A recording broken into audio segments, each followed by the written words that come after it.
ఈనాడు group సంస్థల అధినేత రామోజీరావు కన్నుమూశారు. కొంతకాలంగా అనారోగ్యంతో బాధపడుతున్న ఆయన్ను హైదరాబాదులోని ప్రైవేట్ ఆసుపత్రిలో చేర్పించారు. వెంటిలేటర్పై చికిత్స పొందుతూ తెల్లవారుజామున తుది శ్వాస విడిచారు. ఖమ్మం జిల్లా కల్లూరు మేజర్ గ్రామ పంచాయతీలో ఉన్న 44 కాంప్లెక్స్లకు వెంటనే వేలం నిర్వహించి నిరుద్యోగులకు, కల్లూరు ప్రజలకు అందుబాటులో ఉండే విధంగా చర్యలు చేపట్టాలని మాజీ వార్డు సభ్యులు షేక్ అఫ్రోజ్ అధికారులను కోరారు.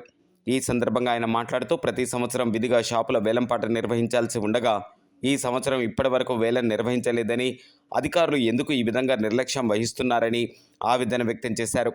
ఇప్పటికైనా అధికారులు నిర్లక్ష్యం వీడి షాపింగ్ కాంప్లెక్స్ వేలం నిర్వహించాలని, అదేవిధంగా కొంతమంది షాపులు తీసుకొని అమ్మటం, బినామీలు షాపింగ్ కాంప్లెక్స్ వాడుకోవటం జరుగుతుందని, దీని మీద విచారించి వారికి నోటీసులు ఇచ్చి వాటిని స్వాధీనంలోకి తీసుకొని చర్యలు చేపట్టాలని డిమాండ్ చేశారు. కల్లూరు గ్రామ పంచాయతీ మాజీ వార్డు మెంబర్ని. గ్రామ పంచాయతీకి ప్రతి సంవత్సరం షాపింగ్ కాంప్లెక్స్లో వేలం వేయడం జరుగుతుంది. ఈసారి ఆప్షనల్ పెట్టకుండా వేలం పాట కూడా వేయలేదు. ఈ వేలం పాట గురించి చాలామంది నిరుపేదలు, నిరుద్యోగులు ఎంతోగానో ఎదురు చూస్తున్నారు. ఈ కల్లూరు గ్రామ పంచాయతీ పరిధిలో 53 షాపింగ్ కాంప్లెక్స్లు ఉన్నాయండి.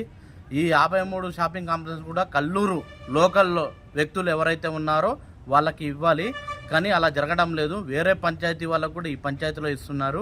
ఒక్కొక్కరికి 2 షాపులు 3 షాపులు తీసుకొని కూడా ఉంటున్నారు.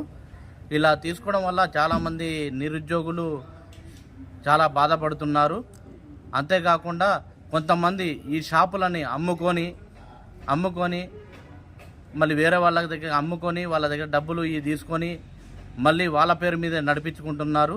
అలా నడిపించుకోవడం కూడా అధికారులు ఏ చర్యలు తీసుకోవట్లేదు. షాపింగ్ కాంప్లెక్స్లో అమ్ముకున్న వాళ్ళ వివరాలు కూడా తీసుకొని అధికారులు ఏమీ స్పందించడం లేదు.